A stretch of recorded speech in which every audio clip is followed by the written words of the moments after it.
comment formuler les vœux sur une figure géométrique ou bien sur une recette géométrique pour que ça marche à 100%. Je dis bien 100%. 100% parce que la parole compte beaucoup en géométrie. Communiquer avec la figure compte beaucoup en géométrie. Donc si tu suis la vidéo jusqu'à la fin, tu vas comprendre, tu vas savoir comment communiquer avec les figures, comment formuler les vœux, comment sacrifier une figure pour que ça marche à 100% dans les rituels ou bien dans les recettes. Premièrement, c'est une prise de contact que tu fais directement avec la figure. En faisant quoi? En cherchant à prouver à la figure que tu la connais. Par exemple, si c'est Garia, tu dis son nom, tu es la figure de la richesse. Ça veut dire que là, tu fais comprendre à la figure que tu la connais. C'est un peu comme un griot qui vient voir un noble ou bien un roi ou bien un riche pour lui dire, avant de rentrer en contact avec les riches, il cherche un minimum d'informations sur le riche d'abord, avant de venir parler sur lui, pour que le riche sache que lui qui vient me parler me connaît. Il faut que les gens aussi sachent que la géomancie, c'est pas du fétichisme. D'autres ont transformé ça en fétichisme, mais la géomancie, c'est pas forcément du fétichisme. La géomancie, une figure géomantique n'est pas comme un dieu que tu viens adorer pour qu'il te donne quelque chose. Non. La géomancie, une figure géomantique, c'est comme un être humain. Tu viens lui demander, il te donne. Ou bien tu viens lui offrir quelque chose et puis il te récompense.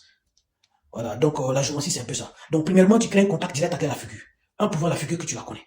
Donc tu dis son nom, ou tu dis son rôle, tu peux même dire sa maison, tu peux même dire son sexe, ou bien son genre, tu peux dire ça. Voilà, tu peux dire telle figure, tu es la maison de la richesse, tu es une figure immobile, tu es une figure qui s'assoit, la richesse vient le trouver où il est, tu fais en quelque sorte, créer un contact direct avec la figure pour que la figure sache que tu la connais. Après cette phase, tu fais l'éloge de la figure maintenant.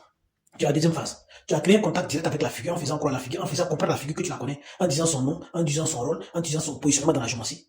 Après ça, maintenant, tu fais son éloge.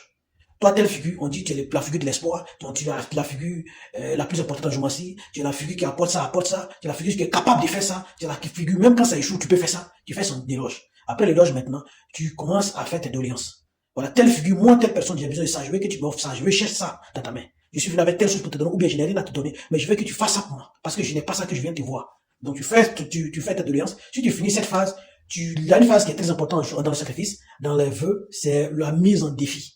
Voilà, premièrement, tu as prouvé à la figure que tu la connais. Deuxièmement, tu as fait son éloge. Troisièmement, tu as fait tes doléances, je veux ça là, donne-moi ça là. Et quatrièmement, tu mets la figure en défi. Tu dis, si réellement tu es la maison de la richesse, ou bien si réellement tu es la maison de la chance, si c'est la maison, au cas de la, je donne des exemples quoi. Voilà, si c'est la maison de la chance, tu dis réellement si tu es la maison de la chance, donne-moi cette chance là.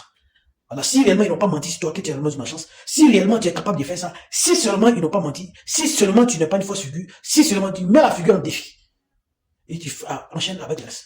Donc tu vas voir que voilà les 4 phases les plus importantes lorsque tu formes les vœux, lorsque tu sacrifies une figure géométrique, lorsque tu fais tes vœux sur la figure.